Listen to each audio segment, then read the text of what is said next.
So hi guys, welcome to my channel. So this video contains what is design pattern all about? What are the significance of design in software development? Are there pros and cons? Did you see yourself using design pattern in software development? Why and why not? And lastly is journal papers researches about data pattern from 2011 and 2020. So first is, what is data pattern? So pattern, designing a reusable object-oriented software that models and existing systems is genuinely challenging. A software developer must factor the system's entities into classes whose public interfaces aren't overly complex, establish relationships among classes, expose inheritance hierarchies, and more. So, because most software remain in use long after it was written, software developers also need to address current application requirements while keeping their code and infrastructure flexible enough to meet future needs. So, design pattern also can speed up the development process by providing tested, proven development paradigm. Effective software design require considering issues that may not become visible until later in the implementation. So reusing design patterns help to prevent subtle issues that can cause major problems and improve code readability for coders and architects familiar with the patterns. People only understand how to apply certain software design techniques to certain problems. These techniques are difficult to apply to a broader range of problems. Design patterns provide general solutions documented in a format that doesn't require specifics tied to a particular problem. In addition, patterns allow developers to communicate using well-known, well-understood name for software interaction. Common design patterns can be provided over time, making them more robust than ad hoc design. So the second is, what are the significance of design pattern in software development? So why are design patterns important? So for a very long time, there was a serious problem in software engineering. You hire a newcomer to a project, and no matter how well they know the programming language, it takes them months to get up to speed with how things are done in your project before they can be productive. The software industry has been trying to come up with ways to improve this. Standardization of programming language was only way. Standard libraries, class libraries nowadays has been another way. However, one of the most important ways has perhaps been design patterns. So are design patterns important? So we have here 8 significance of design pattern in software development. First is communication, learning, and enhanced insights. Over the last decade, design patterns have become part of every developer's vocabulary. This really helps in communication. One can easily tell another developer on the team, "I've used command patterns here," and the other developer understand not just the design but can also easily figure out the rationale behind it. Design patterns really help in learning. When you are new on a project, also this help in providing developers with better insight about part of the application or third-party framework they use. And the second is decomposing system into object. The hard part about object-oriented design is finding the appropriate object and decomposing a system. One has to think about encapsulation, granularity, dependencies, flexibility, performance, evolution, reusability, and so on. They all influence decomposition. Often, in conflicting ways, design patterns really help identify less obvious abstraction. These objects are seldom found during analysis or even the early design. They're discovered later in the course of making a design more flexible and reusable. And the third one is determining object granularity. One thing I struggle a lot with is finding the right level of abstractions and granularity. Design patterns help in coming up with objects with different levels of granularity that makes sense. And the next is specifying object interface. Identifying the right interface and the relationship between various interfaces is not a one-shot activity. Usually, it takes several iterations to identify the right composition of interfaces. Forget the interfaces, most of the times coming up with a method signature can also be quite tricky. Design patterns really help in this area. The next is specifying object implementation. How should we implement an object? Given an interface, there could be multiple concrete classes of the type. Each one can have very different implementation. Design patterns provide guidance like program to an interface type, not an implementation concrete class, which can result in a really good object-oriented code design. Next is ensuring right reuse mechanism. When to use inheritance, when to use composition, when to use parameterized types. Is delegation the right design decision in this context? There are various questions that comes to a programmer's mind when they are trying to design highly reusable and maintainable code. Knowledge of design patterns can really come handy when making such decision. Next is relating runtime and compile time structures. In object-oriented programs, runtime structure often bears little resembles to this code structure. Sometimes, looking at the code does not give us the insight into runtime structure. Knowledge of design patterns can make some of the hidden structure obvious. And lastly is designing for change. We all know that lack of continuous refactoring and design that doesn't take change into account risk major redesign in the future. Over the years, we've also learned that big upfront designs can stand up against the constant change addition of software requirements. We've learned grouping elements with similar change life cycle together, yield in for more flexible and extendable design. So are there pros and cons?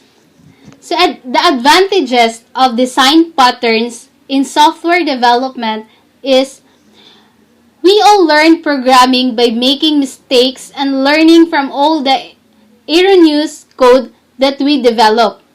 There will be situations where you may have faced a particular problem multiple times. Now, we have a clear approach on how to address the issue. A design pattern is design implemented and verified industry-wide. Design patterns not only bring standardization to your code, but also ensure that your code follows good programming principles such as coupling and cohesion. Coupling measures the dependency of software components on each other. So, in essence, This is how two components interact with each other and pass information. High coupling leads to complex code. Practically, components need to communicate with each other, so dependency cannot be entirely removed.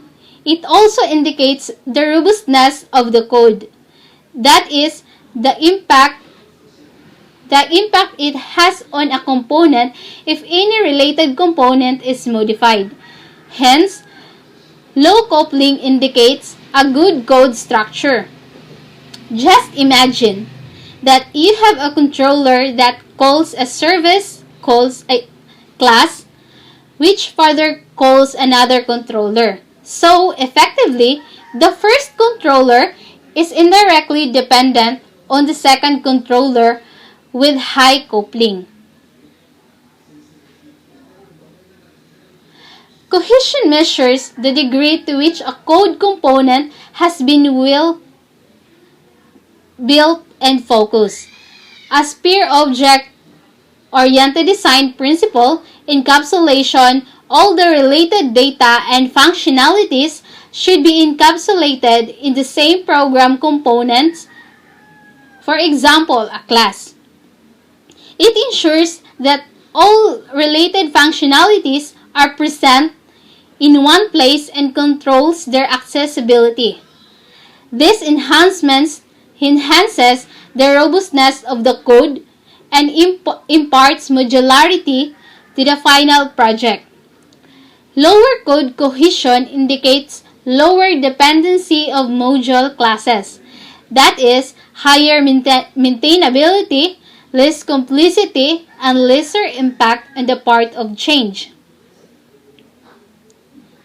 Another advantages of using design patterns is that if testers know that a specific design pattern is used in an implementation, they can quickly relate to it. According to their past experience with design patterns, they can easily identify possible failure scenarios. Next in the list of advantages is communication and support.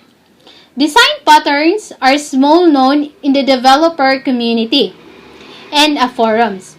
Also, they can be easily discussed with your technical leads, project manager, test lead, or architects.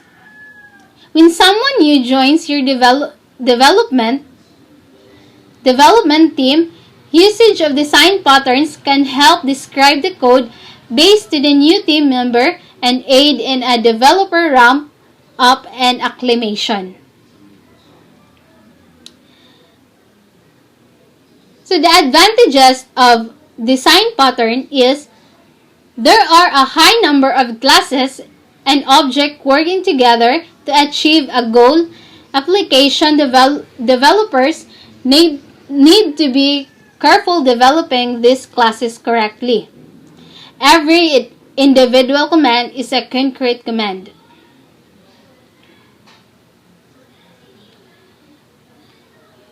So, did you see yourself using design patterns in software development? Why and why not?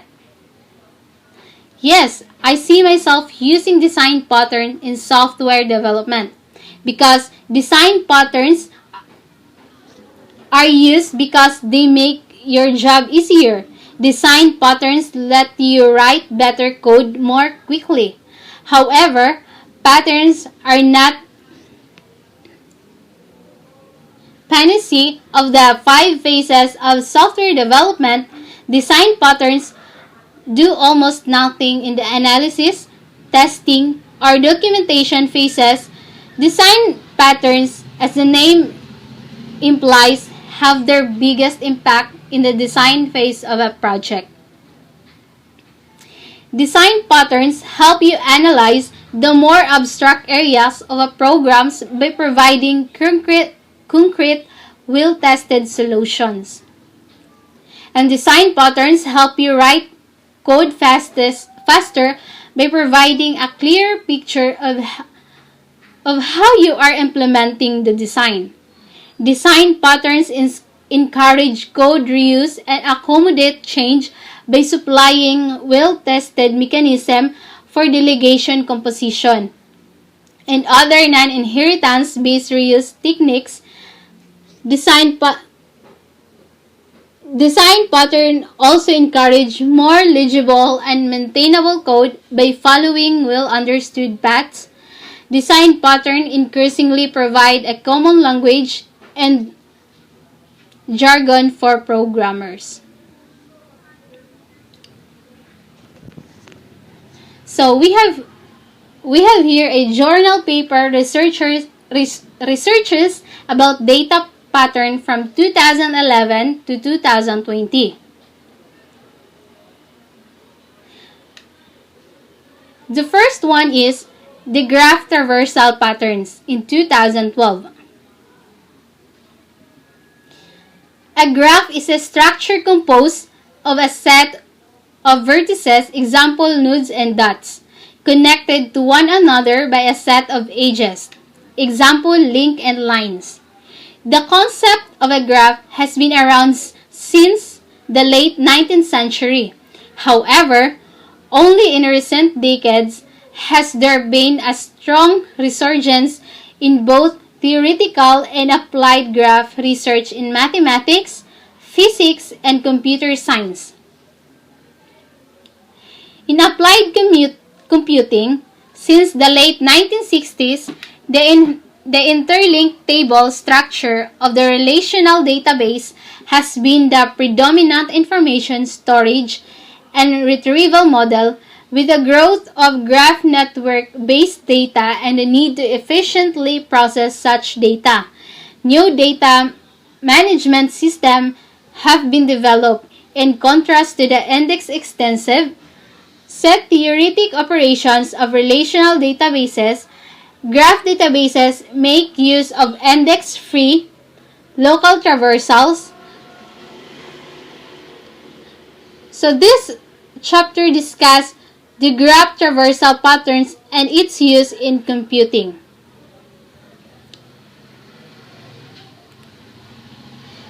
The second is clustering by pattern similarity in large data sets in 2002. Clustering is the process of grouping a set of objects into classes of similar objects. Although definition of similarity vary from one clustering model to another, in most of these models, the concept of similarity is based on distances. Example, Euclidean distance or cosine distance. In other words, similar objects are required to have close values and at least a set of dimensions. In this paper, we explore a more general type of similarity. Under the P-cluster model, we propose two objects are similar if they exhibit a coherent patterns and a subset of dimension. For instance, in DNA microarray analysis, the expression levels of two genes may rise and fall synchronously in response to a set of environmental stimuli. Although the magnitude of their expression levels may not be close, the patterns they exhibit can be very much alike. Discovery of such cluster of genes is essential in revealing significant connection and gene regulatory networks. E-commerce applications such as collaborative filtering can also benefit from the new model, which captures not only the closeness of values of certain leading indicators, but also the closeness of purchasing, browsing, and etc. Patterns exhibited by the customers. Our paper introduces an effective algorithm to detect such clusters. And we perform tests on several real and synthetic data set to show its effectiveness.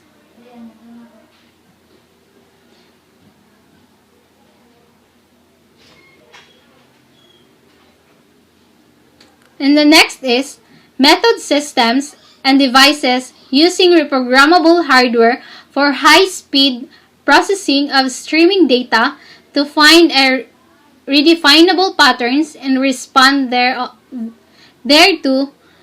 to 2006. A reprogrammable packet processing system for processing a stream of data is disclosed herein. A reprogrammable data processor is implemented with a programmable logic device PLDT such as a field programmable gate array FPGA that is programmed to determine whether a stream of data applied thereto includes a string that matches a redefinable data patterns. If a matching string is found, the data processor performs a specified action in response thereto. The data processor is reprogrammable to search packets for the presence of different data patterns and or perform different action when a matching string is detected.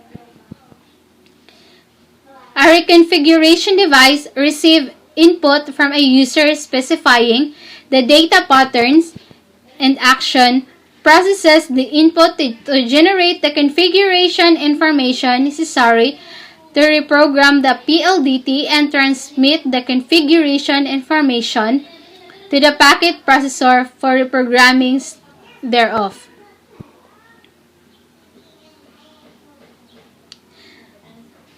The next is System for Performing Data Pattern Sensitivity Compensation Using Different Voltage in 2007. Errors can occur when reading the threshold voltage of a program non-volatile storage element due to at least two mechanisms.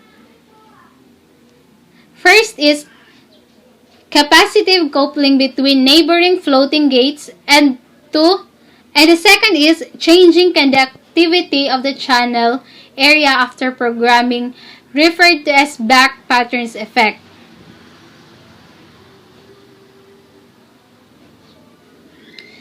The next is method and apparatus for migrating data between storage volumes of different data patterns in 2009. The computer system is composed of an old storage apparatus, a new storage apparatus, management computer, data network, and management network. Management computer gathers log at the old storage apparatus. When data is moved from the old storage to the new storage, destination volume in the new storage apparatus is allocated and concatenated using the gathering log information and a mapping table. The system and the apparatus simplifies migration processes from ordinary storage apparatus to the new storage devices, which may include HDDs and flash memory units. The system takes into account the differences in performance characteristics of HDDs and flash memories, achieving improved performance of the overall storage system. An adapter jacket having an external contact is placed over a standardized cable such as a RJ45 cable which connects the data ports. So that's all, and thank you for watching my video.